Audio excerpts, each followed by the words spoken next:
Hey guys, Tim Melvin coming to you down here in Central Florida. It's been a beautiful morning so far, but it's Central Florida in summer. We're supposed to get some storms and rain a little bit later this afternoon, so we got all our walking and pool time and all that crazy stuff in earlier in the day, and that's just how you have to do it down here. We have sunny, gorgeous mornings, rainy afternoons, and then usually really lovely, pleasant evenings. I can certainly live with that, and it's a fantastic trade for 3 months of similar weather in the mid-Atlantic with 4 or 5 months of snow and ice. I feel like I made an excellent trade.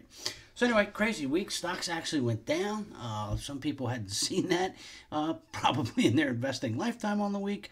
A little bit of fear coming into the marketplace, and why wouldn't there be? Crazy talks of nuclear war and intercontinental missiles between the goofball in North Korea and our own lovable goofball here in the United States. I mean, I feel like it's a war of words so far, but it's like a schoolyard bully. He said, she said, your mama, and all that. Except they can both back this up with nuclear missiles. Now, I don't think our side is going to do anything to initiate this, but I'm a little bit concerned about the other goofball because he's proven himself to be crazy. And if he does launch missiles towards Guam, that could have some interesting implications. A lot of crazy talk on both sides, so naturally the market got a little bit scared. You're supposed to get a little bit scared when people are talking about nuclear war with a probability of anything greater than zero. So the interesting part about all this is that somehow they've managed to make China look like a rational actor in the region. Now, there's a lot going on in and around China right now, and we've talked about risks to the market being primarily geopolitical, and China has become a major player in that. Now, we didn't help, okay? The United States has been sending warships by those islands that they built in the South China Sea. It is absolutely disputed territory. There's no question. Not sure this is the time for us to be running boats by within what they say is their territorial waters. Nobody else in the world feels that way, but China thinks so. That might be a talk and a dispute we can have at another time when tensions are perhaps not so elevated. China's got a situation going on its border with India as well. They were building roads, may have strayed a little bit over the border, remains to be seen. Kind of bad timing. The Indian Army had troop movements in and around that region, taking up defensive warlike positions, and China's warned of escalation if India doesn't back down the troop movements. Not an expert on that situation by any stretch, but it's something else from the China region that's just adding a little bit of risk to the world right now. And as we've talked about, the only real risks in the world right now are, in fact, geopolitical. There's not a lot of financial risk in the system, particularly here in the United States. Financial institutions, banks, insurance companies, other lenders, they have lots of capital. They are not doing anything horribly stupid. Wall Street's not creating any truly toxic products. I'm not saying they're doing anybody any favors, but we haven't seen any collateralized mortgage obligations full of just junk rated A or anything crazy like we saw that created the credit crisis. So the financial risks are actually quite small and manageable. The only problem loans we see anywhere are cars and kids, and neither auto nor student loans are a big enough segment of the population to topple any of our leading financial institutions. So credit qualities are good, lots of capital around. For now, rational behavior is the word of the day. So the risks are not financial. They're geopolitical in nature. Unfortunately, we have a bunch of goofballs on the world stage that are perfectly willing to do irrational things that could shake this market up. The market, as we've talked about, it is vulnerable. It's at 26 times earnings. We've been going straight up for about 8 years now. A setback in here would be normal. It would be healthy. It's not going to come from financial conditions. It's going to come from something stupid happening somewhere in the world. Now, we're okay with that. We know we're not okay with nuclear war. Don't get that wrong. But if the markets pull back, we're okay. Our portfolio is fully hedged. It has been since March of this year. As I said last week, we've looked at changing the hedge. We're not going to do that. That's just spending money we don't need to spend. We're really only worried about the big one. A minor correction doesn't concern us. Excites us a little bit because maybe we'll get some of those banks trading right at 98, 99, 100% of book value to come back down into our buy range, and we can expand the portfolio a little bit. Our cash balance has been growing as we've sold a couple banks, a couple more pretty close to being sold in the portfolio. So we wouldn't mind a setback just to get some of our cash spent. Now, right now, guys, and I was having this conversation with my son-in-law right now, last night. This is the hardest part of investing right now. We're doing nothing. We've got the portfolio. It's doing extremely well right now. We bought all these banks at ridiculously cheap prices. We have strong activists involved in the stock. They have excellent loan portfolios. They're really kind of in the sweet spot. And as a bonus, we're fully hedged. So there's not really anything for us to do. Sit back and let time, value, and the ongoing consolidation trend that's been present in banking since the late 1980s make us money. There's nothing to day trade here. There's no need to trade around or trim or add or do anything to these positions. This is the hard part, the sitting still. It makes for boring chatter at cocktail parties when everybody else is talking about their day trading and their swing trading and their 20% gains in Amazon, and that's all well and good, but it doesn't make you money. What makes you big money is, as Charlie Munger said, buying right and sitting on your ass for a long period of time. That's the hard part. Fortunately, I'm good at it, and I'll continue to remind you that sometimes sitting still is the absolute best approach. Now, if you're a new subscriber to the newsletter, or you've got some extra cash that built up, look, that's there's still stocks on the buy list. There's bonus banks that are still rated buy. So there are some places to put money to work. But once you get it in there, just leave it there. Time, value, and ongoing economic trends are going to do all the work for you. There's no need to fiddle and trade around with this particular portfolio. 13F reports are coming out. The deadline, I believe, is Tuesday afternoon at 5 o'clock. We've seen a lot of them, not all of them. The community bank activist positions, we'll be covering those in the community bank stock investor issue that will be out probably midweek, because with the Tuesday deadline, we're not going to make the 15th, where we usually have the newsletter out, because we're going to want to see those last reports. Overwhelming percentage of hedge fund managers and money managers are going to wait until Tuesday to actually file that report. So we'll need a day just to get it all compiled and into the issue. So look for that. I'm going to say Wednesday or Thursday next week, and we'll talk about what all the bank stock activists and specialists have been doing. Now, we did look at a couple reports that I thought were interesting. Let me check my notes here. Apollo Global Management. As you know, I follow the private equity guys really closely, because what they're doing gives you incredible amounts of information about what assets are cheap, what assets are becoming overvalued, what sections of the economy may be about to rebound. They're pretty good at spotting that stuff. So tracking their buying and selling activities can help you in the long run become a better investor and make more money. And that's really what all this is about. Now, Apollo Global, they're a really value-oriented private equity firm. They've been really active in the energy space, or they were in the second quarter. I also noted that they were doing some things with car rental companies, and they had a life insurance company that they bought a pretty good slug of. Also worth noting, they've been sitting around for a long time with a bunch of closed-end funds in the credit space that they bought at a discount and just sitting there collecting dividends. When you can buy those things right, that's actually a pretty good strategy. Carlyle, David Rubenstein's firm, we'll be talking more about him a little bit later on. They've also been very active in the energy space during the second quarter of 2017. Have not seen Blackstone's or KKR's yet. Probably see those Monday or Tuesday. So maybe we can talk about those next week if they've done anything interesting. Now, everybody's going to flock to see what the big guys are doing. Most of the big guys haven't tipped their hand yet, with one exception. Ballpost Group, Seth Klarman's outfit, they did, in fact, file their 13F early. That's a little unusual for them. I seem to recall they usually have that come in late, kind of over the transom at the deadline. They were doing some interesting stuff with financial companies, a fascinating real estate purchase. And I know, aren't you going to break these down? No, I'm not.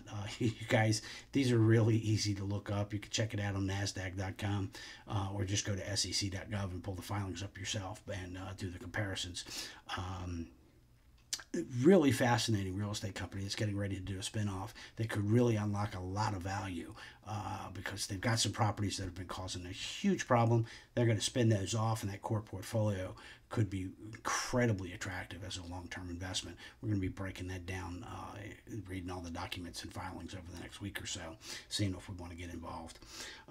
Also, again, with car rental companies, there's a long-term core belief about these car rental companies that, when we get to this driverless car fleet, they're going to be the ones that have the infrastructure and logistics in place already. So they're expected to be a huge player in autonomous driverless vehicles in the world of the future that they tell me is very quickly approaching. We'll see how quickly it actually approaches. I'm not sure. In the cities, the big cities, I think it's going to happen much quicker than it will in the rest of the country. Because I can tell you down here in the South, we're not ready to give up our car keys. We like driving. And I think that's true pretty much everywhere outside of the major cities in the United States. So, but again, the car rental companies have the facilities in the big cities, and that could be a long-term plus for them, even as they've been losing business to the Ubers and Lyfts of the world. So let's see. Now, looking at broadly, just at what I've seen come across so far in 13Fs, looking at the big value guys, seeing a lot more selling than I am buying. Tweedy Brown, sold a ton of stock in the quarter. Donald Smith sold more stocks than he bought in the quarter. So did Kahn Brothers. So we're, not seeing a lot of deep value buying, which is what you'd expect with where the market is, how long the bull market is run. Just not a lot of value around. Now, just fun with numbers. This market's getting very thin. It's, I know the S&P's been going higher. Even after this week's little drop, it's still within a few percentage points of an all-time high. But let's break down the internals of the market and take a look for a second. The S&P 500, is up 9.2% for the year. It was down 1.33% last week on the threat of the end of the world and total global nuclear annihilation. Sounds reasonable to me. The Russell 2000, however, which, 500 largest companies, now we're into the 2,000 largest companies, a lot weaker. It's up just 1.2% so far this year and was down 2.67% last year. Let's try that again. 2.67% for the week last week on the war fears, and of course kind of some weak earnings coming in across some of the tech sectors, and 1.29% gain so far for the year. So really lagging the S&P 500. And when you get down to the microcaps, they were down 2.96%, almost 3% last week. And for the year, they're actually down 1.42%. There is a marked preference for large liquid companies in this market. It's getting real thin. A lot of this has to do with index and ETF buyings. The smaller companies are being ignored. Ultimately, that is going to work in individual investors' favor. Because we will be able to buy these smaller companies at heavily discounted valuations, and with a longer time frame, we're going to do real well with those. They're a little bumpy and uncomfortable as small companies fall behind the broader market right now for deep value microcap and small cap managers. Matter of fact, the ones I know are really frustrated because they're having a hard time finding things to buy. They're sitting on a lot of cash and taking a lot of flack from their outside investors. So we don't really have that problem. Our banks, as we talked about, we're bucking the trend. We've got lots of excess capital. Earnings are solid. We're seeing dividend increases, stock buybacks. We have activist investors involved in most of our small bank stocks. So we're in a pretty good place right now. And we're fully hedged, so we're not too worried about huge risks. We'll ride out minor fluctuations and maybe even try to use them as a buying opportunity if some of these banks will come back to our unreasonable price requests. That would be nice to see. So let's see what else we have here. So again, what are we doing right now? Stay the course, doing nothing. If you have new money, stick with the buy list and the focus stocks that are rated buy. But mostly sit back, take it easy, read some books, watch a lot of baseball, go out, enjoy the sunshine the last few weeks of summer. Shockingly, school is starting down here this week. I don't remember going back to school till Labor Day when I was a kid. Now, as my kids got older, it was late August, but this is August 14th, and the kids are back to school at the unreasonable hour of 6:30 in the morning is when the bus pickups start around here. That's just crazy. So reading, on the reading front, did a lot of reading this week, sitting out in Lanai, watching a lot of baseball, finishing up catching up. Hopefully there's more books coming. The Boca Night series by Steve Foreman. This is a great series of books. I think there's four or five of them out so far. And the lead character is a detective from Boston who retired to Boca and works on the Boca police force originally. Thought it would just be nice, fun, easy place to be. Now, it's not working out that way for him. It's lots of crazy adventures. He's close to my age, so I can kind of relate to some of the things he's going through. Fun read, highly recommend it. The Kindle versions are just a few bucks each, so I would go out and get those 4 or 5 books and sit back, relax, and enjoy them. They're a lot of fun to read. Christine King was also out with the first new book in her excellent series featuring the lead character tugboat driver over in Lauderdale, Seychelles Sullivan. This was a great book, but please do yourself a favor. Go back and start with book 1. This is a really excellent recreational reading series. Great characters, big adventures, well written. So I really enjoyed that. Got that downloaded earlier this week and finished it off. What else do we have? Oh, James Hall. Longtime subscribers and followers of this video series might remember that he authored the Thorn series. I think there's 15 books in that series. Fantastic. Right up there with Randy Wainwright, John D. McDonald. Incredible series of books. He's out with a new book. And what was that called again? When They Come For You. He's got a brand new hero protagonist. Really enjoyed it and hope there's a whole bunch more coming featuring this lead character. Fantastic read. So again, the Thorn series, if you never read it, highly recommend it. This one's starting from book 1, so you can go ahead and pick that up and get started on it. September's just huge. You got Ray Dalio's out with a new book. Nelson DeMille's got a new book coming out. Just all kinds of good things coming up in the last 2 weeks of August and into September as far as new book releases. So it's a great time to be a recreational reader. Unfortunately, that's not true of being a Baltimore Orioles fan. Ubaldo Jimenez came out last night and he pitched one of the best games he's pitched as a Baltimore Oriole. And now that I've finally figured out how to get the games from my phone to the big screen TV, okay, I'm not up on technology, but I did get it figured out finally, so give me some credit. Stayed up, watched that, really enjoying it. He struck out 11 batters, just pitched a fantastic game, gave up a couple long balls, but you can live with that when you have our offense, right? Nah, we found a way to lose the game in the late innings, and that's been typical of the Orioles season. Bright spot, low spot, bright spot, low spot. We're playing 500 ball, and Boston's catching fire. They're 8-2 in their last 10 games. New York's still kind of slumping along, but that's not going to last. They got a lot of talent on that ball club. Tampa is still capable of making a run. If we want to be anywhere near the wild card, we're going to have to get a lot better real fast. Minnesota's making a huge run down in the Central Division. I think they're also 8-2 in their last 10 games. So we play 500 ball. We're watching the playoffs at home. Hate to see that, but with our pitching staff, I'm not sure we can get any better than that. The Dodgers remain hot. I did stay up way too late the other night watching the Dodgers game, but that's what a fantastic baseball team. They're just an incredible amount of fun to watch. If you're on the West Coast, enjoy. If you're on the East Coast, you're just going to have to have a little extra coffee in the morning if you want to watch them. Also will recommend to you, David Rubenstein has his podcast. It's on the Bloomberg Network, but you could just type in David Rubenstein Show. He's the CEO of Carlyle. Does a lot of fundraising and promotion and helps, overlook the investment portfolio. But he's also started doing this podcast show, and it's fantastic. The newest issue is an interview with former President Bill Clinton and former President George W. Bush, and it's fascinating. Just a wonderful thing to watch. One of the better discussions involving either one of them I've ever seen. And their commentary on life after the presidency as compared to life in the presidency, just absolutely fascinating, lots of fun to watch, incredibly informative. So go ahead and look that up. Pretty easy to find on the internet. Now, coming into the last 2 weeks of August, August is the slow time on Wall Street. The market it's nervous. It's going to stay nervous until there's some resolution of the situation in North Korea. Earnings, not that great. And if you report a bad quarter in here, guys, you're getting killed. This is the strongest reaction to a negative surprise that I've seen in quite some time. If you post a positive surprise, golf clap. Go ahead and miss earnings by a penny, and your stock is down 10, 15, 20% before you can blink.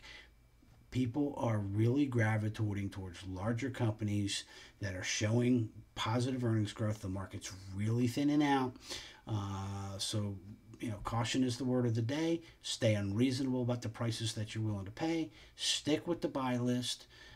Focus and bonus stocks and focus stocks that are rated buy, and you should be just fine. But this is a time to be very cautious, very careful. Great time to do nothing, read a lot of books, watch a lot of baseball. All right, guys, that's about it from down here in Central Florida. I will talk to you next week. Thanks for watching.